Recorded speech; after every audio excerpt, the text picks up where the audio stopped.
greetings to all the friends. முதல்ல பெரிய நன்றி, நீங்கள் எல்லோரும் காலையில் வந்து இந்த இணைப்பில் இணைஞ்சிருக்கிறீங்க in all the social media platforms. I thank all of you for joining in the social media platform. அதுக்காக நன்றியும் நான் தெரிவிச்சுக்கிறேங்க. நான் பெரும்பாலும் தமிழ்லேயே பேசுகிறேன், கொஞ்சம் ஆங்கிலத்திலையும் கலந்து பேசுகிறேன். சில விஷயம் உங்கள்கிட்ட பகிர்ந்துக்கணும், பேசணும். உங்களுக்கு தெரியும், கடந்த சில நாட்களாக பார்த்துக்கிட்டு இருக்கிறீங்க, அரசியலில், பேப்பரில், டிவியில் நிறைய என்னை பற்றி வருது. அது உங்களுக்கு கிளாரிஃபை பண்ணணும், பேசணும் அப்படிங்கிறதுக்காகத்தான். பாரதிய ஜனதா கட்சியில் ஆகஸ்ட் 25, 2020 டெல்லியில் இங்கே வந்து இணைஞ்சு தமிழகத்தில் தமிழக மக்களுக்காக ஒரு 6 ஆண்டு காலம் பணியாற்றுவதற்கு ஒரு பெரிய வாய்ப்பு, ஒரு பெரிய பாக்கியமாக நான் கருதுகின்றேன். இன்னைக்கு எந்த இடத்துல இணைஞ்சனோ அதே இடத்துல வந்து மரியாதையோடு, பண்போடு, அன்போடு என்னுடைய பாதை வேறு பாதையில் பயணம் செய்யணும். இலக்குகள் இன்னும் பெரிதாக இருக்கிறது. நிறைய மக்கள் இணைச்சு செயல்படணும். ஒரு புதிய அரசியலை, அடிப்படை கட்டமைப்பை மாற்றக்கூடிய அரசியலை உருவாக்க வேண்டும் என்கின்ற ஒரு எண்ணத்தோடு இன்னைக்கு வந்து ரொம்ப பண்போடு சொல்லிவிட்டு அதே இயக்கத்திலிருந்து வெளியே வருகின்றேன். இது தமிழர் பண்புன்னு கூட வச்சுக்கலாம். வெளியே சென்றாலும் கூட மரியாதையோடு சொல்லிவிட்டு செல்வது நம்முடைய பண்பு என்பதுதான் எனக்கும் இலக்கணமாக இருந்திருக்கிறது. இன்றிலிருந்து நம்முடைய ஒரு புதிய பாதை, ஒரு புதிய இயக்கம், ஒரு புதிய பொலிட்டிக்கல் மூமெண்ட், அடிப்படையிலிருந்து ஒரு புதிய பரிமாணத்தோடு, பார்வையோடு பார்க்கக்கூடிய ஒரு விதத்தில் தான் நம்முடைய மூமெண்ட்டை நம்ம ஆரம்பிக்கணும். நீங்கள் எல்லோரும் சேர்ந்து இணைஞ்சு அதை ஆரம்பிக்கணும் அப்படிங்கிறது என்னுடைய பெரிய ஆசைங்க. அதற்கு முன்பு சில விஷயத்தை சொல்லணும். என்னுடைய அரசியல் பாதை என்பது ரொம்ப வளைஞ்சு நெளிஞ்சு இங்கே வந்து உங்கள் முன்னாடி நின்றுட்டு இருக்கேன். இது ஈஸி பாத் கிடையாது. ஒரு கிராமத்தில் பிறந்து ஒரு சாதாரண குடும்பத்தில், விவசாய குடும்பத்திலிருந்து வந்து ஒரு காமன் மேன் அரசியலுக்கு வர்றதே நம்ம ஊரில் நாம் ஒதுங்கிக்குவோம், வரமாட்டோம். பட் அதே போல் என்னுடைய பாதையும் கூட 2009 கேப்டன் விஜயகாந்த் அவர்களுடைய கட்சியில் தேமுதிகவில் ஐஎம் லக்னோவில் படிக்கும் பொழுது ஒரு இன்டர்ன்ஷிப்பாக 3 மாத காலம் ஆரம்பித்து, அதன் பிறகு 10 ஆண்டு காலம் கழித்து பாரதிய ஜனதா கட்சியில் ஆரம்பித்து 6 ஆண்டுகள் பாரதிய ஜனதா கட்சியிலிருந்து இன்னைக்கு தனித்துவமாக நம்முடைய இயக்கத்தை மக்கள் முன்னாடி வைக்கணும், உங்கள் முன்னாடி வைக்கிறேன். 25 வயசில் எனக்கு அந்த இன்டர்ன்ஷிப் திரு விஜயகாந்த் அவங்ககிட்ட செய்கிறக்கு ஒரு பெரிய பாக்கியம். அன்னைக்கு அரசியல்னால் என்னன்னே தெரியாமல் ஒரு புதிய அரசியலை தமிழகத்தில் கொண்டு வர முடியுமான்னு யோசித்த தருணம். இன்னைக்கு வயது 42, கிட்டத்தட்ட 17 ஆண்டுகள் போராடிக்கிட்டே இருக்கிறேன். ஒரு புதிய பாதை உருவாக்க முடியுமா, ஒரு பெட்டர் பாலிடிக்ஸ், ஒரு பெட்டர் சொசைட்டி கொண்டு வர முடியுமா. அதே நேரத்தில் நிறைய யூகங்கள், நிறைய பேர் நிறையா சொல்கிறனால இதே டெல்லியில் ஆகஸ்ட் 24, 2020 பிஜேபியில் இணைய வரும் பொழுது சூப்பர் ஸ்டார் ரஜினிகாந்த் அவங்க எனக்கு ஃபோன் பண்ணாங்க. எனக்கும் அவருக்குமான நட்பு கிட்டத்தட்ட நான் பதவியிலிருந்து வந்த பிறகு ஒரு நட்பு. நிறைய அவர்கிட்ட பேசுவேன். அவருடைய அரசியல் பாதை எப்படி இருக்கணும் அப்படின்லாம் பேசியிருக்கேன். அப்போ திரு சூப்பர் ஸ்டார் அவர்கள் இங்கே டெல்லியிலிருந்து திரும்ப வரணும், அவருடைய இயக்கத்தில் இணைய வேண்டும் என்ற வேண்டுகோளை ஆகஸ்ட் 24 ஒரு நாளைக்கு முன்னாடி பிஜேபியில் சேரும் பொழுது வைத்த பொழுது 3 விஷயம்தான் என் கண் முன்னாடி இருந்துச்சுங்க. தமிழ்நாட்டுக்கு எது நல்லது, அது எந்த மாற்று கருத்தும் இல்லை. சூப்பர் ஸ்டார் அரசியலுக்கு வர்றது தான் தமிழ்நாட்டுக்கு நல்லது. சூப்பர் ஸ்டாருக்கு என்ன நல்லது, அவர் அரசியலுக்கு வராமல் இருக்கிறது தான் அவருக்கு நல்லது. கோவிட் காலகட்டத்தில் அவருக்கு இருக்கக்கூடிய உடல் பிரச்சனைகள், அதையே பார்த்துக்கணும். முதல்ல அவர் ஆரோக்கியமாக சந்தோஷமாக இருக்கணும். அண்ணாமலைக்கு எது நல்லது, பாரதிய ஜனதா கட்சியில் இணைகின்றேன் என்கின்ற வாக்குறுதியை திரு சந்தோஷ் ஐயா கிட்ட கொடுத்தேன், ஒரு ப்ராமிஸ் கொடுத்தேன். அதை பிரேக் பண்ணக்கூடாது அப்படிங்கிறதுல நான் தெளிவாக இருந்தேன். ஸோ 3 கான்ஃப்ளிக்ட் இங்கே இருக்கும் பொழுது, ஸோ ஒரு நாள் இந்த கட்சியில் இணைவதற்கு முன்பாகவே முழு கான்ஃப்ளிக்ட். அன்னைக்கே ரஜினிகாந்த் ஐயா பேசி அந்த ஃபோன் காலுக்கு முதல் முறையாக மறுத்து, ஐயா மன்னிச்சுக்கங்க, என்னால் வர முடியாது என்று சொல்லி பாரதிய ஜனதா கட்சியில் அடுத்த நாள் இணைத்துக் கொண்டேன். அதன் பிறகு சூப்பர் ஸ்டார் அவங்களை பார்த்து மன்னிப்பு கேட்டேன். அவரும் பெருந்தன்மையாக அவருடைய அரசியல் பாதையை அவரும் பெருந்தன்மையாக அடுத்து தீர்மானித்தார். எதுக்கு இதை நான் சொல்கிறேன் அப்படின்னாங்க, சில யூகங்களுக்கெல்லாம் இன்று முற்றுப்புள்ளி வைக்க வேண்டும் என்பதற்காக மட்டும்தான் இதை நான் சொல்கிறேங்க, வேறு எந்த காரணமும் கிடையாது. இன்றைக்கும் சூப்பர் ஸ்டார் அவர்கள் மீது பெரும் மதிப்பும் மரியாதையும் வைத்திருக்கக்கூடிய மனிதன் நான். அதே நேரத்தில் பாரதிய ஜனதா கட்சியை பொறுத்தவரை இந்த 6 ஆண்டு காலத்தில் எப்பொழுதும் ஒரு விஷயத்தை விட்டுக் கொடுத்தது கிடையாது. தமிழ்நாட்டினுடைய அடையாளத்தை விட்டுக் கொடுத்தது கிடையாது, மண்ணை விட்டுக் கொடுத்தது கிடையாது, கலாச்சார பாரம்பரியத்தை விட்டுக் கொடுத்தது கிடையாது, நம்முடைய நீரை விட்டுக் கொடுத்தது கிடையாது. நிறைய பேர் எங்கிட்ட கேட்பாங்க, குறிப்பாக இந்த பகுதி இந்தியாவில் வரும்பொழுது, அண்ணாமலை நீங்கள் தமிழனா இந்தியனா அப்படின்னு கேட்பாங்க. இது எனக்கு ஒரு பெரிய கான்ஃப்ளிக்டிங் கொடுக்கக்கூடிய ஒரு விஷயம். Are you a Tamilian, are you an Indian அப்படின்னு. தமிழ்நாட்டில் என்னுடைய அப்பாவோ அம்மாவோ, என்னோட அம்மா தமிழ்நாட்டை தாண்டி வெளியே வந்ததே கிடையாதுங்க. தமிழ்நாட்டில் மட்டும்தான் இருந்திருக்கிறாங்க. என்னுடைய பாரம்பரியம் எல்லாமே. அப்பா ஒரு முறை தமிழ்நாட்டுக்கு வெளியே சின்ன வயசில் வந்துட்டு போயிருக்கிறாங்க. அங்கேயே ஆண்டு காலமாக இருந்து விவசாயம் செய்யக்கூடிய குடும்பம். எனக்கு முதல் வாய்ப்பு தமிழ்நாட்டை விட்டு வெளியே வந்து லக்னோவில் படிக்கிறதுக்கு, அதன் பிறகு டெல்லியில் இருப்பதற்கு, ஹைதராபாத்தில் 2 ஆண்டு காலம் ட்ரைனிங்கில் இருப்பதற்கு, அதன் பிறகு கர்நாடகாவில் 8-9 ஆண்டு காலம் ஐபிஎஸ் அதிகாரியாக பணி செய்வதற்கு. ஸோ இந்தியா முழுவதுமே கிட்டத்தட்ட அந்த 10-15 ஆண்டுகள் சுற்றிவிட்டேன். அதனால் நான் எப்போதுமே சொல்வேன், நான் ஒரு பெருமை மிகுந்த இந்தியன் ஒரு பாரம்பரிய தமிழன் என்கின்ற அடையாளத்தோடு எல்லாத்துக்கிட்டையுமே சொல்லுவேன். அது இந்த கான்ஃப்ளிக்ட் சில பேருக்கு ஒரு எட்டர்னல் கான்ஃப்ளிக்ட் ஆச்சு. இன்னைக்கு தமிழ்நாட்டினுடைய அரசியலும் கூட ஒரு பெருமை மிகுந்த தமிழனா இருக்கணும் அப்படின்னா நான் ஒரு இந்தியன் என்று சொல்ல வேண்டிய அவசியம் இல்லை அப்படின்னு நிறைய கட்சிகள் அங்கே இருக்கிறாங்க. நான் எப்பொழுதுமே தொடர்ந்து சொல்லிக் கொண்டிருப்பது இந்தியன் என்கின்ற அடையாளத்தோடு ஒரு பெருமை மிகுந்த தமிழனாகத்தான் எல்லா இடத்துலையும் இருக்கிறேன். அப்படித்தான் இந்த இயக்கத்திலும் இருக்கணும். நாம் ஆரம்பிக்கக்கூடிய இந்த இயக்கத்தில் உங்களோடு பயணம் செய்யணும். தமிழ்நாட்டினுடைய எந்த பிரச்சனையும் கூட முன்னிறுத்தி சமரசம் இல்லாத நம்முடைய தமிழ்நாட்டினுடைய வளர்ச்சியை நாம் எல்லோரும் கொண்டு போகணும். எத்தனையோ பிரச்சனைகள். நான் பாரதிய ஜனதா கட்சியில் இணைந்த பிறகு எல்லா தலைவர்களும் பெரும் ஒத்துழைப்பு தான். இருந்தும் தனியாக போகணும், உள்ளாட்சி தேர்தலில் தனியாக போகணும், தமிழ்நாட்டினுடைய அடையாளத்தோடு பாரதிய ஜனதா கட்சி இருக்கணும். தமிழ்நாட்டினுடைய அடையாளம் மிக முக்கியம் என்பதற்காகத்தான் அன்னைக்கு தலைவர் திரு ஜே.பி. நட்டா அவர்கள் நிறைய பேர்த்துக்கிட்ட பேசி நாம உள்ளாட்சி தேர்தல் தனியாக போகணும், அதே போல தான் லோக்சபா தனியாக போகணும். ஏதோ தனிப்பட்ட முறையில் எனக்கும் இன்னொரு கட்சிக்கும் பிரச்சனை இல்லைங்க. பாரதிய ஜனதா கட்சி ஒரு தமிழர் அடையாளத்தோடு களத்தில் இருந்தால் மட்டும்தான் அது தமிழர் நலத்தை முன்னிறுத்தக்கூடிய கட்சியாக இந்திய அடையாளத்தோடு இருக்க முடியும் என்கின்ற ஒற்றை நம்பிக்கை மட்டும்தான். டங்ஸ்டன் பிரச்சனையாக இருக்கட்டும், அதை கத்தி கூச்சல் போடாம அதை பொறுமையாக ஒரு இடத்திற்கும் சென்று நம்முடைய கட்சி அதை நம்ம சரி செஞ்சு கொடுத்தோம். மீத்தேன் ஹைட்ரோ கார்பன் திட்டமாக இருக்கட்டும், நிலக்கரி சுரங்கம் திட்டமாக இருக்கட்டும், எதாக இருந்தாலும் கூட, ஏன் மேகதாத்து அணையில் இன்னைக்கு கர்நாடகாவில் எப்படி டி.கே. சிவகுமார் அவர்கள் சொல்றாங்களோ அன்னைக்கு நாங்கள் அணை கட்டியே தீர்வோம் என்று சொன்ன பொழுது தமிழ்நாட்டினுடைய பாரதிய ஜனதா கட்சி கர்நாடகாவில் ஆட்சியில் இருந்த நம்முடைய பாரதிய ஜனதா கட்சியை அன்னைக்கு எதிர்த்து நாம உண்ணாவிரதம் தஞ்சாவூரில் இருந்தோம். எப்பொழுதும் எந்த உரிமையும் விட்டு கொடுக்கல. அதே நேரத்தில் அந்த கான்ஃப்ளிக்டை பொறுத்த வரைக்கும் கத்தி கூச்சல் போட வேண்டும் என்கின்ற அவசியம் இல்லை. பொறுமையாக பாந்தவியமாக பேசி நம்ம உரிமையை விட்டு கொடுக்காம செயலாற்ற முடியும் என்பதை ஒரு நாளும் கூட எனக்கு கிடைத்த பொறுப்புகளில் உங்களுக்கு நான் அதை காட்டிக்கிட்டே தான் வந்திருக்கேன். அதனால் இன்னைக்கு திரு மோடி ஐயா அவர்கள் மீது மிகப்பெரிய ஒரு மரியாதை வைத்திருக்கக்கூடிய மனிதன், நாட்டினுடைய பிரதமர், இந்த நாட்டை பாதுகாத்து கொண்டிருக்கக்கூடிய மனிதர். ஆனால் ஒரு லெவல் வரும் பொழுதுங்க, இந்த சின்ன சின்ன பிரச்சனைகள் அப்படியே சேர்ந்து வரும் பொழுது தொடர்ந்து நாமும் அவர்களுக்கு பிரச்சனையாக இருக்கக்கூடாது. ஒரு பிரச்சனையை எடுத்துட்டு போய் இங்கே பாருங்க இந்த பிரச்சனை, இந்த பாருங்க இந்த பிரச்சனை, இந்த பாருங்க அந்த பிரச்சனை, ஒரு அளவுக்கு தாங்க நம்ம சொல்ல முடியும். அதனால தான் பொறுமையாக பாரதிய ஜனதா கட்சியினுடைய முக்கிய தலைவர்களை பார்த்து மிக பொறுமையாக, இது இன்னைக்கு கான்வர்சேஷன் 3 நாளாக நடக்கலைங்க. இதை கிட்டத்தட்ட நான் 1 ஆண்டு காலமாக பாரதிய ஜனதா கட்சியினுடைய தலைவர்கள்ட்ட சொல்கிறேன். 18 மாதங்களாக எனக்கு இருக்கக்கூடிய கருத்து வேறுபாடுகளை மிக பொறுமையாக, வெளியில் கத்தி கூச்சல் போடாமல் மிக பொறுமையாக 18 மாதங்களாக எல்லா இடத்துலையும் சொல்லிக்கிட்டே வர்றேன். டிசம்பர் 4ஆம் தேதி பாரதிய ஜனதா கட்சிக்கு சொன்னேன், நான் கட்சியிலிருந்து வெளியே செல்ல இருக்கின்றேன், இன்றைக்கே உங்களை நான் தயார்படுத்த விரும்புகிறேன், அதனால் நீங்கள் நாளைக்கு நான் எடுத்தோம் கவுத்தம் ஒரு முடிவெடுப்பதாக நீங்கள் நினைக்கக்கூடாது. டிசம்பர் 4, 2024 25 பாரதிய ஜனதா கட்சிக்கு சொல்லியிருந்தேன். தேர்தல் பணியை முடித்துவிட்டு செல்ல வேண்டும் என்று சொல்லியிருந்தார்கள். அதுவும் இந்த கட்சியினுடைய ஒரு உண்மை தொண்டனாக கட்சி சொல்லியிருக்கிறாங்க, தேர்தல் பணியை முடித்துவிட்டு மே கடைசி வரை நம்முடைய பணியை செய்துவிட்டு தான் வெளியே வரணும் அப்படின்னு. அடுத்து நாம் என்ன செய்ய போறோங்க? அடுத்து நாம் இதெல்லாம் பேசிட்டோம், பழச பேசிட்டோங்க, இருந்ததை பேசிட்டோம். அடுத்து ஆனந்தமாக அன்போடு தமிழ்நாட்டில் ஒரு அரசியல் இயக்கத்தை நாம் துவங்க இருக்கின்றோம்.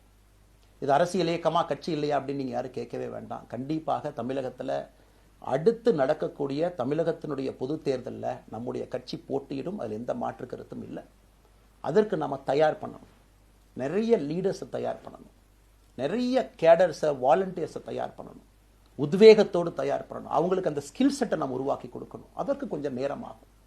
நாம் அது ஒரு இயக்கமாக ஆரம்பித்து நிறைய மனிதர்களை உள்ளே கொண்டு வந்து அவர்களுக்கு சில இடத்துல அரசியலை சொல்லிக் கொடுத்து எல்லா தரப்பட்ட மனிதர்களையும் உள்ளே கொண்டு வந்து, ஏன்னா பாரதிய ஜனதா கட்சியினுடைய தலைவராக பொறுப்பேற்ற பிறகு நான் முதல்ல போய் ஆசீர்வாதம் யார்கிட்ட வாங்கினாங்க, சமீபத்தில் மறைந்த நல்ல கண்ணையாகிட்ட தான். இன்னைக்கு மண் சார்ந்த அரசியலை முன்னெடுக்கணும், நல்ல மனிதர்களுடைய கொள்கைகள் உள்ள கொண்டு வரணும், எல்லா மனிதர்களையும் உள்ளடக்கிய அரசியலை நாம் முன்னிறுத்தணும். டெக்னோக்ராட்ஸ் பெருமளவில் நமக்குள்ள வரணும், பெருமளவில் நமக்குள்ள டெக்னோக்ராட்ஸ் வரணும். இன்னைக்கு அமெரிக்கா போகிறோம், யூரோப் போகிறோம், அங்கே போய் நமக்கே எவ்வளோ பெருமையாக இருக்குது. ஒரு மிகப்பெரிய நிறுவனம் நிவிடியா எடுத்துக்கங்க, மைக்ரான் எடுத்துக்கங்க, சாம்சங் எடுத்துக்கங்க, இன்டெல் எடுத்துக்கங்க, அங்கே இருக்கக்கூடிய இன்ஸ்டாகிராம், ஃபேஸ்புக், கூகுள், ஆல்பபெட் பார்க்கும் பொழுது வைஸ் பிரசிடென்ட்னு பார்த்தீங்கன்னா ஒரு தமிழன் அங்கே உட்கார்ந்துருக்கிறான். இந்தியன் என்கின்ற அடையாளத்தோடு அங்கே ஒரு தமிழன் அமர்ந்திருக்கின்றார். என்னுடைய கனவு உங்கள் பல பேர்த்த போல அவர்களெல்லாம் திரும்ப இங்கே வந்து அரசியலில் ஏதோ ஒரு விதத்தில் கான்ட்ரிபியூட் பண்ணுறதுக்கு நம்முடைய இயக்கமும் நம்முடைய வருகின்ற காலத்தில் நம்ம ஆரம்பிக்கக்கூடிய கட்சியும் அதற்கு உறுதுணையாக இருக்கணும். அத்தனை டேலண்ட்டை ரிஃபைன் பண்ணி நம்ம கொண்டு வரோம். தமிழ்நாட்டினுடைய வளர்ச்சிக்கு எல்லோரையும் நம்ம பயன்படுத்தணும். இதில் எங்கேயுமே கூட நான் பெரிது நீ பெரிது என்று இருப்பதை விட ஒரு வளர்ந்த பாரதம், இந்தியா உலகத்தில் மிக முக்கியமான இடத்துல அந்த பாரதம் வந்து அமரும் பொழுது முதன்மை மாநிலமாக தமிழகத்தை கொண்டு வந்து நிறுத்த வேண்டிய பொறுப்பு நமக்கு இருக்கு. அதற்கு நம்முடைய பொலிட்டிக்கல் கிராமர், பொலிட்டிக்கல் லாங்குவேஜ் எல்லாமே நம்ம மாற்றணும். நம்ம பேசக்கூடிய விஷயம். அடுத்து இன்னொன்று கேட்குறாங்க, நான் கமெண்ட் வர அப்படியே நான் பேச ஆரம்பிக்கிறேன். தமிழ்நாட்டில் இன்னைக்கு ஒரு அரசியல் கட்சி வேணுமான்னு கேட்டிங்கன்னா கண்டிப்பாக வேணும். அதில் எந்த மாற்று கருத்தும் இல்லை. காரணம், ஒரு கடைக்கு போய் நாம் ஒரு டூத் பேஸ்ட்டோ ஒரு அரிசியோ ஒரு பருப்போ வாங்கினா கூட 10 கடை ஏறி இறங்கி எங்கள் அம்மா அதெல்லாம் பார்த்து, விலையை பார்த்து, தரத்தை பார்த்து, பொருளை பார்த்து அத்தனை முறை வாங்கித்தான் பார்ப்பேன். ஏன்னா அது நம்ம உடம்புக்குள்ளே போகிற விஷயம். ஆனால் அரசியல் கட்சி இன்னைக்கு எத்தனையோ கட்சிகள் இருந்தாலும் கூட என்னுடைய நம்பிக்கை, நம்முடைய நம்பிக்கை, வருகின்ற காலத்தில் நம்முடைய அரசியல் இயக்கம் கட்சியாக மாறும் பொழுது மக்கள் அந்த தரத்தை பிரித்து பார்ப்பார்கள். தலைவர்கள் எப்படிப்பட்டவர்கள்? நாம எல்லோருமே காமன் மேன் பொலிட்டீஷியன்ஸ். பக்கத்து வீட்டுக்காரங்க மாதிரி தான் மக்கள் நம்மளை பார்க்க போறாங்க. தூரத்திலிருந்து நாம் கை காட்ட போவது கிடையாது. ஏன்னா நாம் யாரும் அப்படிப்பட்ட குடும்பத்திலிருந்து வரவில்லை, அப்படிப்பட்ட வளர்ப்பு நமக்கு இல்லை, நாம் யாரும் அப்படி இல்லை, தமிழனுடைய கலாச்சாரமும் பண்பாடும் இல்லை. அதெல்லாம் கூட நம்முடைய அரசியல்ல முதல் நாள்ல இருந்து கல்ட் பாலிடிக்ஸ்ல இருந்து நம்ம வெளியே வரணும். அரசியல் மாற்றம்னு சொல்றாங்க, ஆனால் அதே கல்ட் பாலிடிக்ஸ். நாம அதில் இருக்க போறது இல்லை. கல்ட் பாலிடிக்ஸ்ல இருந்து வெளியே. அண்ணாமலை என்ன பிறந்த நாளா 10 பேர் கொண்டாடணுமா? அதனாலதான் நம்ம பிறந்த நாள் அன்னைக்கு எதுவுமே நம்ம செய்யல. என்னுடைய பிறந்தநாள் என்பது உங்கள் பிறந்த நாளை போல ஒரு நாள். நான் அரசியல் வருவதை என் பிறந்த நாளை எப்பவுமே கொண்டாடினது கிடையாது. அரசியல் வந்ததுக்காக சில பேர் போஸ்ட் அடிச்சு ஒட்டுறான். அந்த கலாச்சாரத்தையும் உடைக்க வேண்டும் என்பதற்காகத்தான் நேற்று நம்ம எதுவுமே பேசலைங்க, இன்னைக்கு நம்ம பேசுறோம். இந்த கல்ட் பாலிடிக்ஸ்ல இருந்து வெளியே வரணும். ஒரு காமன் மேன் பாலிடிக்ஸை முன்னிறுத்தணும். சமரசம் இல்லாத கொள்கை இருக்கக்கூடிய இயக்கமாக அது கட்சியாக முன்னாடி வரணும். அவ்வளவு குவாலிட்டியான லீடர்ஸை நம்ம பில்ட் பண்ணணும். ஒரு முதலமைச்சர் தமிழகத்தை மாற்ற முடியுமான்னு கேட்டீங்கன்னா கண்டிப்பா முடியாது. முதலமைச்சர் இருக்கக்கூடிய 35 கேபினெட் அமைச்சர்கள் மாற்ற முடியுமான்னு கேட்டா கண்டிப்பா முடியாது. 234 சட்டமன்ற உறுப்பினர்கள் மாற்ற முடியுமான்னு கேட்டா முடியாது. 39 பாராளுமன்ற உறுப்பினர்கள் மாற்ற முடியுமான்னு கேட்டீங்கன்னா முடியாதுங்க. அவர்களோடு உள்ளாட்சி பிரதிநிதிகளாக இருக்கக்கூடிய கிட்டத்தட்ட 30,000க்கும் மேற்பட்ட பிரதிநிதிகள், பஞ்சாயத்து தலைவரிலிருந்து ஆரம்பித்து கவுன்சிலரிலிருந்து ஒரு கார்பரேஷன் கவுன்சிலரிலிருந்து மேயரிலிருந்து, நம்முடைய நோக்கம் எல்லா இடத்துலையும் கிளீன் பாலிடிக்ஸ் கொண்டு வரும், எல்லா இடத்துலையும் கிளீன் கவர்னன்ஸ் கொண்டு வரும், எல்லா இடத்துலையும் ஹானஸ்ட், எஃபிஷியன்ட், கேபபிள், வேலையை செய்து முடிக்கக்கூடிய திறன் படைத்த தலைவர்கள் அங்கே கொண்டு வந்து வைக்கணும். அதே நேரத்தில் பாலிடிக்ஸ் என்பது ஒரு ஃபேமிலிக்கு மட்டுமல்ல, தொடர்ந்து நாம மட்டும் இருப்போம் அப்படி இல்லைங்க. நம்ம இயக்கம் கட்சியாக மாறும் பொழுது உங்கள்கிட்டலாம் பேசி நம்ம டேர்ம் லிமிட் கொண்டு வரோம். நாம் ஒரு வித்தியாசமான கட்சினா எல்லோருக்கும் வாய்ப்பு கொடுக்கணும். 140 கோடி மக்கள் வசிக்கக்கூடிய அந்த நாட்டில், தமிழகத்தில் கிட்டத்தட்ட 8 கோடி பேர்த்துக்கு நாம் இருக்கோம். 5.5 கோடிக்கு மேற்பட்ட வாக்காளர்கள் இருக்கும் பொழுது எல்லோரையும் அரசியலுக்கு வாய்ப்பு கொடுக்கணும். டேர்ம் லிமிட் கொண்டு வரணும். எத்தனை முறை எம்எல்ஏவாக இருக்கணும், எத்தனை முறை எம்பியா இருக்கணும், எல்லோருக்கும் அது பொருந்தும், எனக்கும் அது உட்பட. The permanent leaders, permanent MLAs, permanent ministers, permanent MPs, அதை நம்ம உடைக்க போறோம். அது எந்த மாற்று கருத்தும் இல்லை. அது என்னை ஆரம்பித்து முதல் மனிதனாக இந்த இயக்கத்தில் இணைத்துக் கொண்டிருக்கக்கூடிய என்னை, ஒரு சாதாரண ஒரு மனிதராக என்னை ஏற்றுக் கொண்டிருக்கக்கூடிய ஒரு காமன் மேன் என்னை ஆரம்பித்து எல்லோருக்கும் இது பொருந்தும். இதை நாம இந்த இயக்கம் கட்சியாக மாறுகின்ற முதல் நாள்ல நம்ம சொல்ல போறோம். No chair is permanent for anybody. அதில் நம்ம ரொம்ப தெளிவாக இருக்கின்றோம். புதியவர்கள் வரணும், வந்துகிட்டே இருக்கணும், வந்துகிட்டே இருக்கணும். It should flow like a water. New ideas வரணும், அந்த ஸ்ட்ரீம் போய்கிட்டே இருக்கணும். நம்மை தாண்டி இந்த இயக்கம் நிற்கணும். This movement should stand beyond us, not in name but in purpose and pursuit of excellence. இதெல்லாம் ஏதோ அண்ணாமலை அப்படிங்கிற பேர் கிடையாதுங்க. அதனால தான் ரொம்ப யோசிச்சு நாம கொண்டு வந்திருக்கோம். www.vetheleader.org அப்படிங்கிற அமைப்பு ஏற்கனவே 2020 நாங்கள் எல்லாம் சேர்ந்து ஆரம்பித்த அமைப்பு.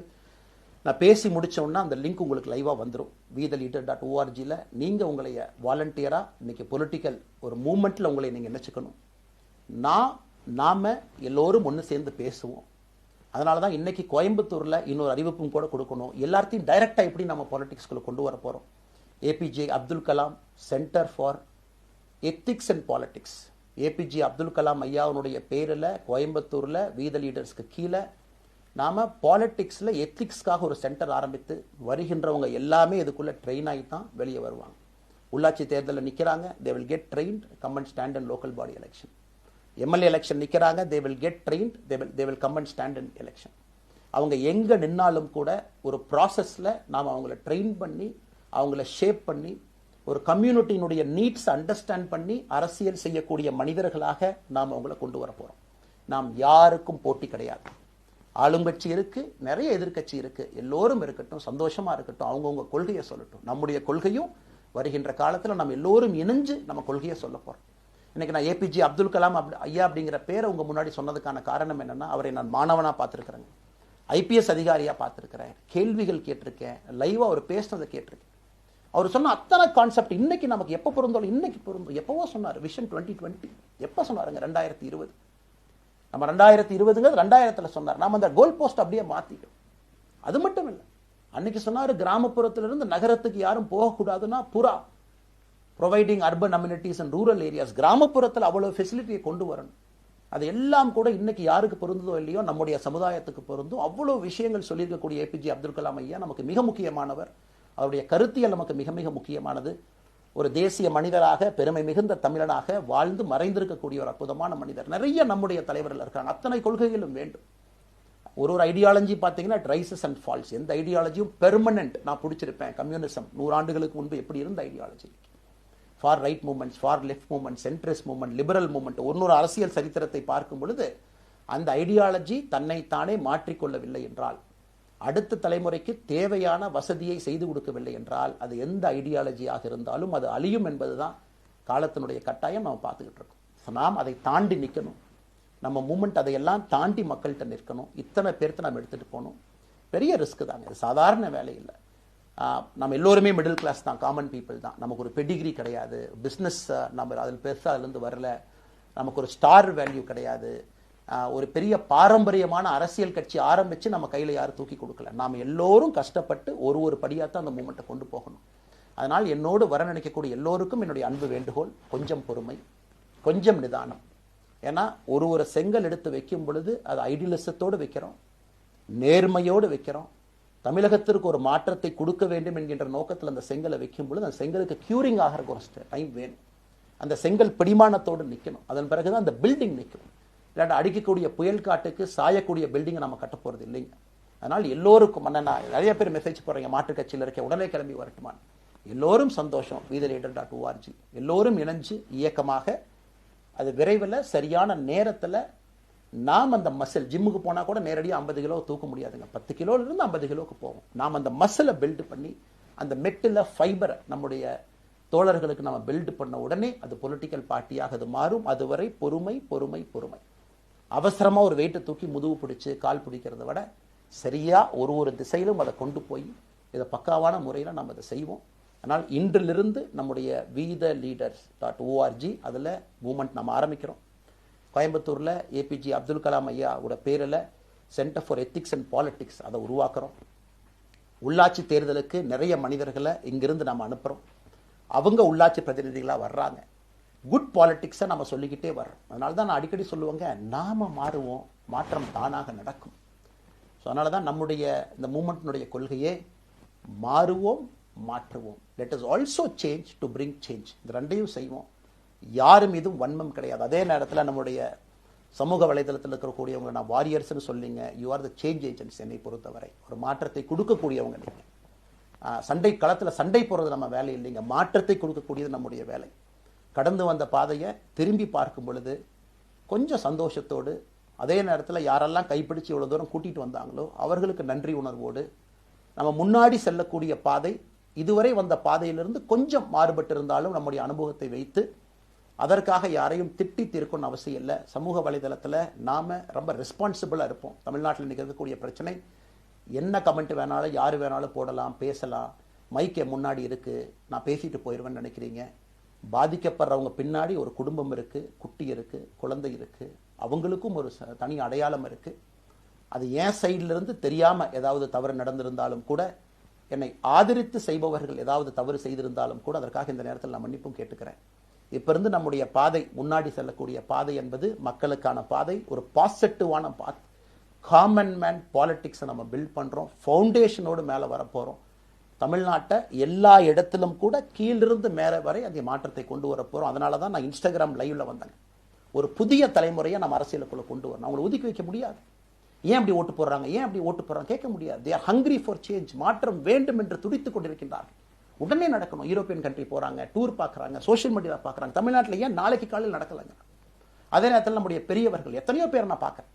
வயசான நம்முடைய பெரியவர்கள் நடந்து போகிறது கூட இன்னைக்கு ஒரு பார்க் நமக்கு கிடையாது. சாயந்தரம் ஆனந்தமா இத்தனை காலமாக உழைத்து விட்டு வீட்டில் இருக்கிறாங்க. ஓய்வெடுக்கக்கூடிய நேரத்தில் கூட ஒரு கிரீன் ஸ்பேஸ் அர்பன் ஏரியாவில் கிடையாது, ரூரல் ஏரியாவில் கிடையாது. இத்தனை 60 ஆண்டு காலம் இந்த நாட்டில் வாழ்ந்தும் கூட கடைசி 20 ஆண்டுகள் நிம்மதியாக இருப்பதற்கான கட்டமைப்பை நம்ம உருவாக்கல. ஸோ எல்லாத்தையும் நம்ம யோசிக்கணும். ஒரு பக்கம் ஜென்சி, ஜென் ஆல்ஃபா யூத் இருக்காங்க, அந்த வேகத்துக்கு தீனி போடணும். இன்னொரு பக்கம் வயதான பெரியவர்கள், முதிர்ச்சி அடைந்தவர்கள், பக்குவப்பட்டவர்கள் இருக்கிறாங்க. அவங்களுடைய கடைசி காலத்தை பக்குவமாக வாழ்வதற்கான வசதியை நாம் ஏற்படுத்தி கொடுக்கணும். அதனால் ரொம்ப நேரம் நான் பேசிக்கிட்டே போலீங்க. அதனால் நிச்சயமாக வருகின்ற காலத்தில் நிறைய பேசுவோம், நிறைய விஷயங்களை நாம் பேசுவோம், நிறைய விஷயங்களை பகிர்ந்து கொள்வோம். அதனால் நிச்சயமாக நமக்கு நல்லது நடக்கும். இன்னொரு கேள்வி கேட்டிருக்கீங்க, ஏன்னா நான் பேச பேச அது அப்படியே மேலே வந்துட்டு இருக்கேன், எனக்கு இது புதுசுங்க, அப்படியே நானும் மேனேஜ் பண்ணி பேசிகிட்டு இருக்கேன். உங்களுக்கும் பிரதமருக்கும் இருக்கக்கூடிய முடிவு, நம்முடைய பிரதமர் மோடி அவர்கள் நம்முடைய பிரதமர், அந்த கௌரவம் இருக்கும். ஆனால் பாரதிய ஜனதா கட்சியிலிருந்து ஒரு விஷயத்தை நம்ம டிஸ்அக்ரி பண்ணுறோன்னா கம்பீரமாக ஸ்ட்ரெயிட்டாக நம்ம டிஸ்அக்ரி பண்ணுவோம். 3 மொழி கொள்கை சமீபத்தில் கொண்டு வந்திருக்கக்கூடிய டைம் டேபிளில் மாற்றம் 2029 தான் 9ஆம் கிளாஸ் பசங்க 3வது மொழியை படிச்சிருக்கூடாது, 2020 மாற்றிய பொழுது நான் குரல் கொடுத்தேன். அதில் எந்த மாற்று கருத்தும் இல்லை. நாம் அப்போஸ் பண்ணுறதுக்காக யாரையும் அப்போஸ் பண்ண மாட்டாங்க, எதிர்ப்பதற்காக நம்முடைய அரசியல் கிடையாது. எப்படி திமுகவை பார்க்கின்றோமோ, எப்படி அதிமுகவை பார்க்கின்றோமோ, எப்படி டிவிகேவை பார்க்குறோமோ, எப்படி அண்ணன் சீமான் அவர்களை பார்க்குறோமோ, எப்படி அண்ணன் அன்புமணி அவர்களை பார்க்குறோமோ, எப்படி இங்கே இருக்கக்கூடிய எல்லா தலைவர்கள், அண்ணன் ஜி.கே. வாசன் அவர்கள், ஏசி சண்முகம் அவர்கள், பாரிவேந்தர் அவர்கள், ஜான் பாண்டியன் அவர்கள், எல்லா கிருஷ்ணசாமி ஐயா அவர்கள், ஐயா வைகோ அவர்கள், அம்மா பிரேமலதா அவர்கள், எல்லா தமிழகத்தில் இருக்கக்கூடிய எல்லா அரசியல் கட்சியினுடைய தலைவர்கள் எப்படி பார்க்கிறோமோ அப்படித்தான் நான் பாரதிய ஜனதா கட்சியை பார்ப்பேன். அதற்காக நம்ம போய் ஒரு வன்மமோ எதுவும் கிடையாது. கட்சி அவங்க கொள்கையை அவங்க முன்னிறுத்த போறாங்க, நம்ம இயக்கத்தினுடைய கொள்கை, நம்ம கட்சியினுடைய கொள்கையை நம்ம முன்னிறுத்த போறோம். யாருக்கும் நாம் போட்டி கிடையாது. மக்கள் முன்னாடி தரம் பார்த்து மக்கள் நம்மை தேர்ந்தெடுப்பார்கள் என்கின்ற நம்பிக்கையோடு மக்கள் முன்னாடி நம்ம நிற்கிறோம். அடுத்து இன்னொரு கேள்வி கேட்டீங்க, அமித்ஷாஜி அவங்கள நீங்க பார்த்தீங்க, போட்டோலாம் வந்துச்சு, என்ன விஷயம் அப்படின்னு. அமித்ஷாஜிட்டையும் அமித்ஷா அவர்கள்ட்டையும் ரொம்ப பொறுமையாக போய் நான் சொன்னேன், இந்த மாதிரி எக்ஸ்பிளைன் பண்ண நான் போகணும். அதே நேரத்தில் நான் யாரிடமும் சண்டை போட்டு விட்டு தமிழகத்தில் உட்காந்து ஐ எம் ரிசைனிங் ஃப்ரம் பார்ட்டின்னு அனுப்புகிற ஆள் நான் கிடையாது, எனக்கு அது பழக்கமும் கிடையாது. வந்து நேராக உங்கள் கண்ணை பார்த்து சொல்லிட்டு சில தவறுகள் இருந்தாலும் அதையும் சொல்லிவிட்டு போகக்கூடியதான் என் பண்பு. அதை நாகரீகமாக செய்ய முடியும் என்று நினைக்கின்றேன் என்று சொல்லிவிட்டு தான் வெளியே வந்தேன். அப்படி தான் ஒரு தலைவர்கிட்டையும் பண்ணேன். அதை நாம் எப்பொழுதுமே பண்ணுவோம். நாகரிகமான அரசியலை முன்னெடுப்போம். சமூக வலைதளத்தில் ஆபாசம் வேண்டாம், சமூக வலைதளத்தில் நல்லதை பேசுவோம். எல்லோரும் அவங்கவுங்க இடத்துல தமிழ்நாட்டு மக்களுக்கு நல்லது பண்ணட்டும். பொறுமை பொறுமை பொறுமை. கடைசியாக இந்த வார்த்தையை திரும்ப நான் பயன்படுத்துகிறேன். பில்டிங் கட்டுறோம், கீழிருந்து கட்டுறோம், அதை சரியான முறையில் கட்டி எடுத்துகிட்டு போகணும். நம்புங்க, கூட இருங்க. 42 ஆண்டுகள் வளைவிஞ்சு நெலிஞ்சு சுற்றி இன்னைக்கு இந்த இடத்துல உங்கள் முன்னாடி வந்து உட்கார்றேன். நிச்சயமாக நம்ம எல்லோரும் சேர்ந்து ஒரு பெரிய புரட்சியை, மாற்றத்தை தமிழகத்திற்காக, ஒரு பாரத நாட்டுக்குள்ள, இந்திய நாட்டுக்குள்ள முதன்மை மாநிலமாக தமிழகத்தை கொண்டு வருவது மட்டும்தான் நம்முடைய குறிக்கோள். வேறு எதுவும் நம்முடைய குறிக்கோள் கிடையாது. அதற்காக நம்முடைய வாழ்வை அர்ப்பணிப்போம். காத்து கொண்டிருக்கக்கூடிய எல்லோருக்கும், கேட்டுக்கொண்டிருக்கக்கூடிய எல்லோருக்கும் உங்களுடைய பொறுமைக்கு நன்றி தெரிவித்து மறுபடியும் சொல்லிக் கொள்கின்றேன், மாறுவோம், மாற்றுவோம். மிக்க நன்றி, வணக்கம்.